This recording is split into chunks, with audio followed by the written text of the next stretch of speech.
Let's jump right into this explainer and tackle something we all face but kinda rarely understand: the messy, complex, and often dreaded dynamics of workplace conflict. Whether it's a passive-aggressive email chain or a heated debate over a marketing budget, friction is just inevitable, right? But today, we're not just going to talk about how to merely survive it, we're going to completely decode it. So, let's start by addressing the elephant in the room and asking a question that might challenge everything you've assumed about team dynamics. When you hear the word conflict, what instantly comes to mind? Probably stress, missed deadlines, or those really uncomfortable meetings. But is workplace conflict always a disaster? Or is it possible that a team without conflict is actually a team without innovation? For a long time, the traditional view held that conflict was inherently negative, a sign that something was broken and had to be avoided at all costs. But let's contrast that with the modern human relations view. This perspective recognizes that wherever you have people with varied experiences and personal ambitions, misunderstandings are going to happen. Conflict is a natural outcome of interaction. It's inevitable, it's acceptable, and believe it or not, it should absolutely be encouraged. We're moving away from the myth that conflict must be avoided to realizing it's actually a natural and necessary engine for growth. Here is our roadmap for today. We'll cover rethinking workplace conflict, defining the clashes, the many faces of conflict, the root causes, the good and the bad, and finally, mastering conflict management. Kicking things off with Section 1, rethinking workplace conflict and looking at the evolution of a team. You see, every successful team journeys through these evolutionary phases. You start with forming, where everyone's polite and just figuring things out. But to reach high performing, you absolutely must pass through storming. This is where differences are expressed and the real work actually begins. Getting the most out of diversity means you're going to encounter contradictory values and opinions. This storming phase is crucial. It raises latent problems, energizes the work, motivates people to step up, and helps everyone benefit from their differences. Bottom line, without the storm, you literally never get the performance. Moving to Section 2, defining the clashes. What exactly is a conflict anyway? Well, a clash doesn't just happen in a vacuum. Conflict specifically requires interdependent people trying to achieve their needs. Think about it. If you don't rely on someone else, you probably won't have a workplace conflict with them. It arises precisely because you have interdependent work activities combined with different statuses, goals, values, or perceptions.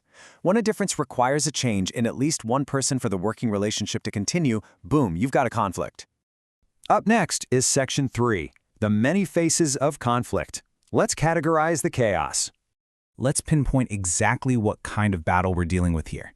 At the individual level, it can be internal, like struggling with your own behavior, or external, between two people. At the group level, think of something like marketing battling sales over a shared budget. And at the organizational level, it gets really fascinating. You have horizontal conflict between departments at the exact same level. Then there's vertical, hierarchical conflict, which usually happens between a boss and a subordinate. And you've also got line and staff conflict, essentially a turf war caused by dividing expertise and authority. Knowing exactly where the conflict lives is your first step to resolving it. Now, beyond just interpersonal clashes, individuals also face these distinct psychological traps when competing goals pop up at the same time. First, approach. You get two amazing project offers but can only choose one. A great problem to have, sure, but still a conflict. Then there's approach avoidance. You really want that promotion, but you totally dread the longer hours that come with it. Finally, avoidance. You're faced with two terrible tasks, making you just want to log off for the rest of the day. These internal goal conflicts can drastically alter how an employee behaves externally. That brings us to Section 4, the root causes. Why do we actually fight? Friction usually emanates from a mix of systemic organizational flaws and deeply ingrained individual differences. Competition for shared limited resources, that is a massive trigger.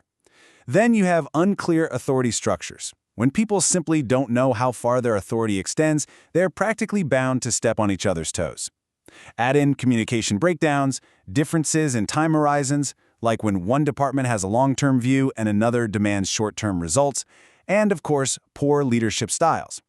It becomes pretty clear that conflict isn't just about difficult personalities. It's often baked right into the very environment of the organization. Let's look at Section 5, the good and the bad, the climax and resolution. The ultimate outcome entirely depends on how the conflict manifests. Constructive clashes act like a positive pressure valve. They release bottled up tension, they bring hidden problems to the surface so they can actually be solved, and ultimately they stimulate new ideas and better decision-making. Destructive friction, on the other hand, breeds discontent, chokes off the flow of information, creates widespread mistrust, and can literally shatter a team. The conflict itself is completely neutral. What actually matters is how it's handled. And finally, Section 6, Mastering Conflict Management, Taking True Control. You can take this step-by-step playbook right back to your desk to actively manage disputes before they manage you. Step 1, explicitly define rules and member roles to wipe out that ambiguity we talked about earlier. Step 2, open up those communication bottlenecks to ensure a free flow of information, because silence is a primary source of mistrust.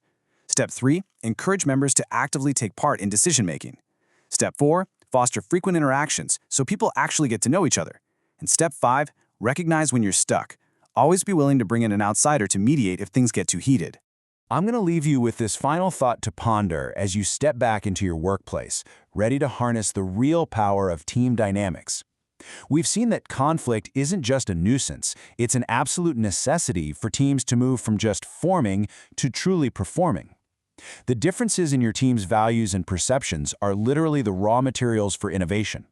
So ask yourself, if conflict is an inevitable engine for growth, are you deliberately steering it toward constructive outcomes, or are you just letting it crash your team?